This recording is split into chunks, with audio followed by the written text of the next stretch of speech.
안녕하세요. 오늘은 제가 세무사 자격증 말고 공인중개사 자격증에 대해서 좀 얘기를 해보려고 합니다.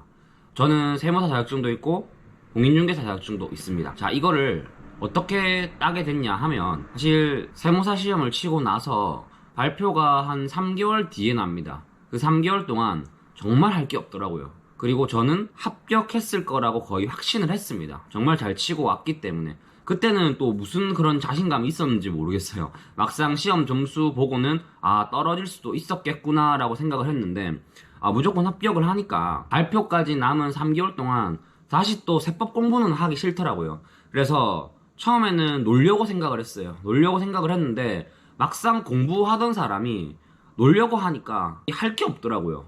그리고 사실 뭐 자신감은 있었지만 정확하게 발표가 나지 않은 불안한 상황 속에서 뭔가를 한다는 게 쉽지가 않았어요. 그래서 어떻게 하면 시간이 좀 빨리 갈까 고민을 하다가 친구가 가게를 하는데 가게에 갔는데 공인중개사 책이 있는 거예요. 그래서 이거 뭐냐라고 하니까 나 공인중개사 공부 좀 해보려고 하는데 그냥 때리치웠다 라고 하길래 그러면 나한테 이 책을 달라, 그리고 강의도 좀 빌려달라, 이렇게 해가지고 공부를 시작하게 되었습니다. 그래서 세무사 시험 치고 거의 일주일 뒤부터 공부를 시작하게 되었고요.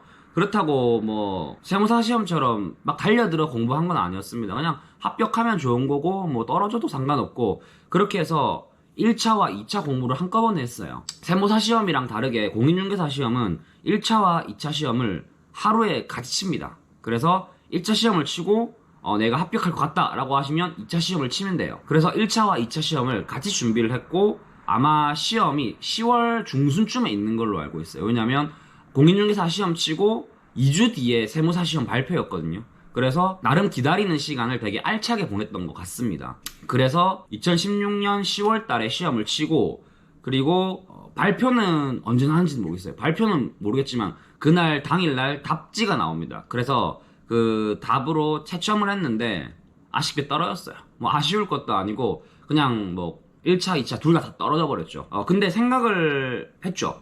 이거 이렇게 공부하면 합격할 수 있겠구나라는 감은 딱 오더라고요. 그래서 그때 당시는 에이 뭐 좋은 경험이었다 하고 넘기고, 그리고 세무사 합격을 했습니다. 근데 그 다음 년도 되니까 막상 개업하고 업체도 없고 너무 심심하더라고요.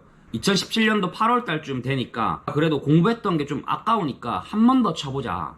그래도 공부했는데 합격하는 게 어떨까라고 생각을 해서 공부를 하게 됐습니다. 그래서 그때는 세무사 공부할 때처럼 정말 열심히 했던 것 같아요. 원래 공부하던 학교 앞으로 가서 학교 앞에서 친구 집에 자면서 도서관 가서 아침부터 저녁까지 공부를 했습니다.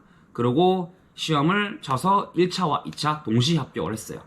다행히도 아슬아슬하게 1차를 딱 60점으로 합격을 하고 2차는 뭐 한 65점 정도 여유롭게 합격을 했습니다. 그렇게 저는 세무사와 공인중개사 자격증을 모두 따게 되었습니다.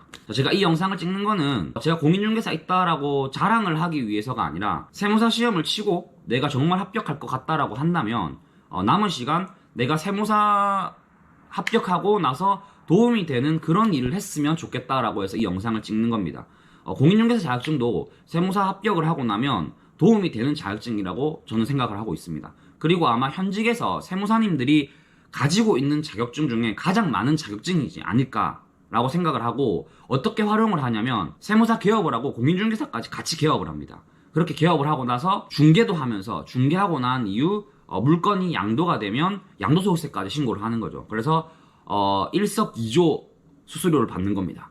그렇게 하시는 분들이 좀 있다라고 알고 있거든요. 저도 뭐 그거를 생각하고 공부한 건 아니고 그냥 친구가 공부 안 한다고 하고 남은 시간 공부하던 놈이 공부해야지 라고 생각을 하고 남은 시간 공부하면서 보내기 위해서 시작을 한 건데, 막상 지금 저는 활용은 안 하고 있습니다. 그리고 또 하나 좋은 점은 세무사도 수습을 하는 것처럼 공인중개사도 수습을 합니다. 그러면 이 지역에 있는 공인중개사들과 함께 수습을 하는데 이제 동기가 되겠죠. 그 동기들과 친해지고 나면 그 사람들이 나중에 개업을 하면 사업자가 되겠죠. 그러면 부가세 신고와 종합소득세 신고를 맡길 수도 있고, 그리고 개업 후 이제 중개를 하고 나서 양도소득세가 있다고 했을 때 의뢰를 할 가능성이 많습니다. 이런 부분이 또 공인중개사 자격증을 들고 있으면 세무사 자격증과 정말 좋은 시너지 효과를 내고 있습니다. 지금도 늦지 않았다고 생각을 합니다. 왜냐하면 지금이 8월 중순이니까 시험이 아마 10월 중순에 있을 거예요. 1차, 2차 모두 다 준비하셔도 되고 아니면 1차만이라도 치고 2차는 내년에 치는 것도 괜찮으니까 한번 공부를 해보시는 것도 저는 나쁘지 않다라고 생각을 합니다. 그리고 생각보다 시간이 엄청 잘 갑니다. 왜냐하면 또 새로운 공부를 하는 거고, 그리고 지금 하면 좋은 게 수험생들 같은 경우에는 얼마 전까지 공부를 했기 때문에 이 공부머리가 살아있어요. 당연히 공인중개사 시험 과목들이 세무사 시험과 겹치는 것도 있고 완전 다른 것도 있어요. 하지만 여러분들은 얼마 전까지 공부를 했기 때문에 이 공부 머리가 살아있어요.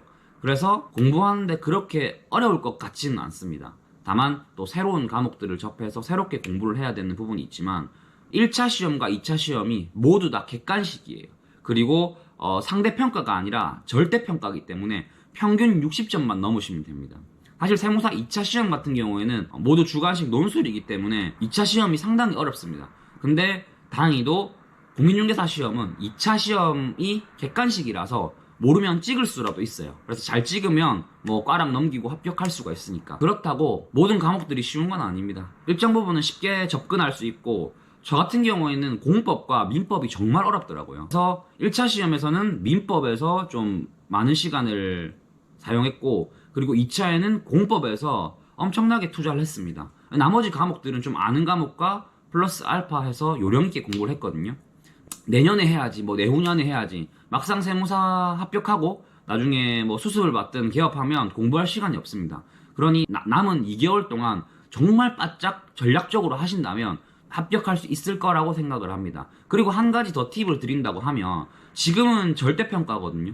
근데 저 때부터 상대평가로 바뀐다는 말이 있었거든요. 아직까지는 안 바뀌었을 겁니다. 만약에 상대평가로 바뀐다면 공인중개사만 집중적으로 공부하는 사람을 우리가 이기기가 쉽지가 않을 겁니다. 점점점 난이도가 올라간다고 하더라고요. 그리고 마지막으로 저 같은 경우에는 인강은 에듀윌에서 들었습니다. 에듀윌 같은 경우에는 한 번 강의를 들으면 합격할 때까지 강의를 계속 들을 수 있다 하더라고요.